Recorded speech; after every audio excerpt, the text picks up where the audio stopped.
Oke sip, makasih. Perkenalkan diri dulu dong. Ya, jadi nama saya Alia Rufada Syukri, bisa dipanggil Alia. Saya dari Prodi D3 Bahasa Inggris Angkatan 2022.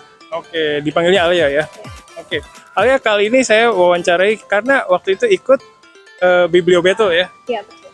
Oke, waktu itu gimana kesan-kesannya?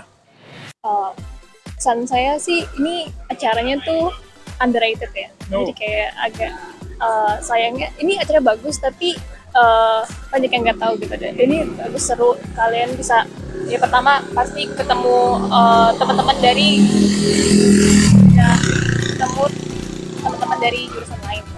Itu pertama. Kedua juga kalian lebih bisa ke expose sama resource bahasa Jepang dan bahasa Inggris juga lainnya, dan itu resource itu juga gak main-main gitu, seru dan sangat penuh insights lah gitu ya. Oh, oke. Terus rame nggak sih kemarin? Lumayan rame, soalnya kita kemarin juga ada acara lain gitu ya. Jadi selain kita ada video battle, dan juga ada acara bikin furoshiki yang kayak seni bungkus-bungkus Jepang pakai kain. Ya. Terus waktu itu presentasiin buku apa? Jadi buku yang saya presentasikan waktu itu judulnya Handbook of Modern Japanese Grammar. Itu bukunya isi tentang grammar atau tata bahasa Jepang. Itu bukunya juga cukup tua gitu ya, tahun 81 diterbitinnya. Tapi meskipun kayak tua gitu, saya seneng banget baca buku itu karena saya bisa tahu saya bisa tahu tata bahasa Jepang secara top down gitu. Jadi saya mau lihat dulu peraturannya, baru nanti abis itu saya apply, saya coba tes lah gitu pengetahuan saya pakai buat baca buku anak-anak anak-anak bahasa Jepang gitu, buat saya belajar bahasa Jepang. Oh, wah keren banget. Berarti belajar dulu dipakai buku tadi, terus ngaplikasiin hasilnya dengan baca buku anak-anak gitu ya? Iya, karena kalau buku anak-anak saya rasa tuh lebih, karena mungkin tata bahasanya pasti sederhana gitu ya. Iya. Terus juga kalau menurut saya tuh bilangnya saya memperlakukan otak saya dalam bahasa asing tuh kayak otak anak-anak gitu. Jadi kayak pas lagi pertama kali belajar bahasa itu kan kayak kita kan nggak pakai bahasa yang rumit gitu, nggak pakai style yang rumit. Jadinya saya coba aplikasiin itu ke ke bahasa yang lagi saya pelajari. Oh, itu strateginya keren banget. Oke. Coba aja sih. Terus respon teman-temannya yang kemarin di Biblio Battle itu gimana? Responsnya sih menurut saya mereka cukup responsif gitu. Misalnya mereka engaged sama diskusi tentang buku, terus juga mereka tertarik sama buku-buku yang bukan cuma buku yang saya presentasiin, tapi juga buku-buku battler lain yang presentasiin gitu. Dan mereka juga tanya-tanya, itu bukunya kira-kira cocok buat siapa ya gitu. Jadi kayak mereka cukup engaged juga. Sip, makasih. Jadi mungkin orang yang nggak suka buku tuh bisa merehabilitasi dirinya ke event itu, ya nggak sih? Iya, jadi kalau menurut saya sendiri sebenarnya lagi sejenis membangun ulang kebiasaan baca. Jadi mungkin gara-gara HP dan mungkin sekarang karena eranya banyak konten di berbagai macam platform gitu. Jadinya saya emang kurang baca. Nah, sekarang tuh saya beberapa tahun belakangan saya mencoba membangun kembali kebiasaan baca gitu. Jadi itu sesuatu yang sangat bisa dilakukan gitu ya. Jadi jadi jangan terlalu discouraged gitu kalau ngelihat orang yang baca bukunya banyak banget, tapi bisa kok pelan-pelan ngebangun ulang itu, karena itu sesuatu yang menurut saya ngerasain rewardnya gitu dari banyak baca gitu. Jadi ya akuin aja. Oke. Tapi ngasih instruksi ke diri sendiri, ayo kamu rehabilitasi, itu susah kayaknya deh.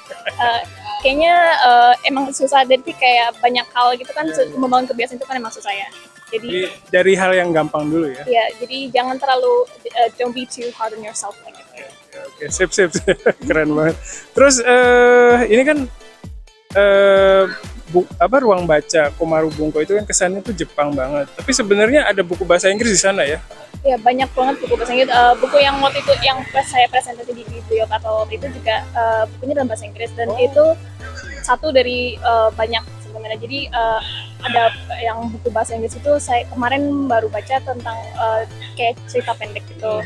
Terus ada juga beberapa kumpulan esai gitu. Emang mungkin kalau misalnya itu agak topiknya mungkin agak niche atau agak kayak spesifik banget, tapi ada juga kok yang kayak misalnya tempat-tempat wisata Jepang gitu. Terus kalau saya mau ngeliat gambar-gambar cantik gitu bisa. Itu bukunya dalam bahasa Inggris juga. Jadi banyak variasi tingkat kesulitannya juga macam-macam ya. Yeah. Oke. Terus dari ini kan Alia sering main tuh ke ruang baca Komaru Bunko. Dari seruangan itu buku yang paling berkesan apa? Buku yang paling berkesan sih yang selain buku yang saya presentasiin itu tuh ada yang sebenarnya saya lagi baca judulnya Nation of Science kalau nggak salah. Jadi itu bukunya kayak sejenis dekonstruksi Jepang, tapi nanti terus dia bikin Jepang imajinasi penulisnya ini. Penulisnya itu bukan orang Jepang sih, kalau saya kayak orang